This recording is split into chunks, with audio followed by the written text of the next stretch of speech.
बिहार की हाजीपुर लोकसभा सीट पर केंद्रीय मंत्री पशुपति पारस और उनके भतीजे एलजेपीआर अध्यक्ष चिराग पासवान में घमासान चढ़ा हुआ है। चिराग पासवान ने हाजीपुर सीट पर अपना दावा ठोका तो पशुपति कुमार पारस ने कहा कि हाजीपुर सीट पर वो कोई समझौता नहीं करने वाले हैं। मेरा गठबंधन भाजपा से है, न कि चिराग पासवान से है। अब चिराग पासवान जी नए पार्टनर जुटे हैं और हम पुराने पार्टनर हैं। और जब स्वर्गीय रामविलास पासवान जी हमारे बड़े भाई साहब जब जीवित थे, वो हाजीपुर का प्रतिनिधित्व करते थे 77 से लेकर के 2019 तक 9 बार वो हाजीपुर के सांसद रहे। 6 प्रधानमंत्रियों के बीच में काम करने का उनको मौका मिला।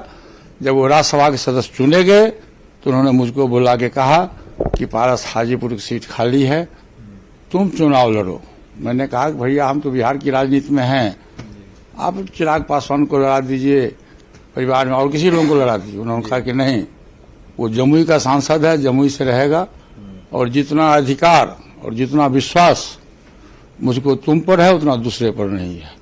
और उन्होंने जीते जिंदगी मुझको अपना उत्तराधिकारी चुना और हाजीपुर से उन्होंने नामांकन कराया। चुनाव में जीत के हाजीपुर से आया और आज मैं भारत सरकार के कैबिनेट मिनिस्टर हूं। मेरा कर्मभूमि हाजीपुर है 77 से और आज भी है। और मैं तो कई बार घोषणा कर चुका हूं कि जब तक मैं राजनीति में जिंदा रहूंगा, हाजीपुर की जनता का सेवा करूंगा और एनडीए गठबंधन का मैं सहयोगी दल रहूंगा। इसलिए उसके दूसरे को ई फगर बट करने से कोई फायदा नहीं है। जो जहां के सांसद हैं वहां जाए, जमुई के सांसद हैं जमुई में जाए। जमुई की जनता के साथ विश्वासघात क्यों कर रहे हैं भाई वो? उधर हाजीपुर सीट को लेकर चिराग पासवान ने कहा कि हाजीपुर सीट को लेकर वो चिंतित हैं, लेकिन वो अपने चाचा के खिलाफ कोई टिप्पणी नहीं करेंगे।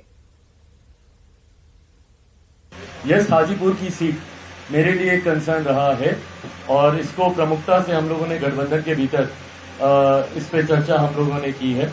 इतना मैं आपको जरूर कह सकता हूं कि 2024 लोकसभा चुनाव में लोक जनशक्ति पार्टी रामविलास का ही प्रत्याशी हाजीपुर से चुनाव लड़ेगा, कोई संदेह नहीं है।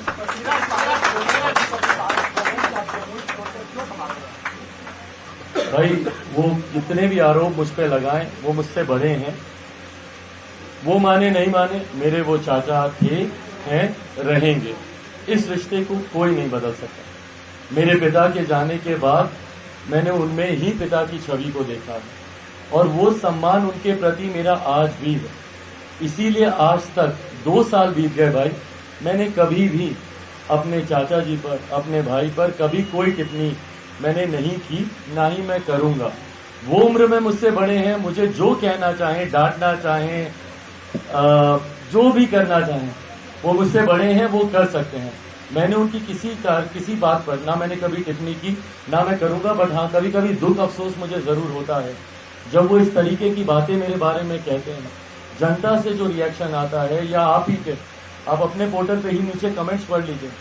भाई हूं तो बेटा ना उनका, मेरे पिता के बारे में कोई ऐसी बातें कहेगा, दुख तो होता है ना। तो वो जिस तरीके की बातें उनके बारे में कमेंट्स में कही जाती हैं, मैं मानता हूं ये सारी बातें सार्वजनिक तौर पे करने का कोई मतलब नहीं है। ये सारी बातें जनता के बीच बोलने का, आपको सीटों की चर्चा करनी है, गठबंधन के भीतर बैठिए ना, आराम से कीजिए। पर ये बातें जब पब्लिक डोमेन में खबरें बनाने के लिए की जाती हैं तो जनता भी इसको नहीं स्वीकारती है और बहुत नकारात्मक प्रतिक्रिया आती है, बहुत नेगेटिव रिस्पॉन्सेज इस पे देखने सुनने को मिलते हैं। जो एक बेटा होने के नाते मेरे पिता तुल्य मेरे चाचा जी के बारे में जब मैं सारी बातें पढ़ता हूँ या सुनता हूँ, मुझे नहीं अच्छा लगता। पर मैं आपके सवाल का जवाब देते हुए, ना मैंने कोई टिप्पणी की, वो मुझ पर कोई भी आरोप प्रत्यारोप लगाए, ना मैं करूंगा।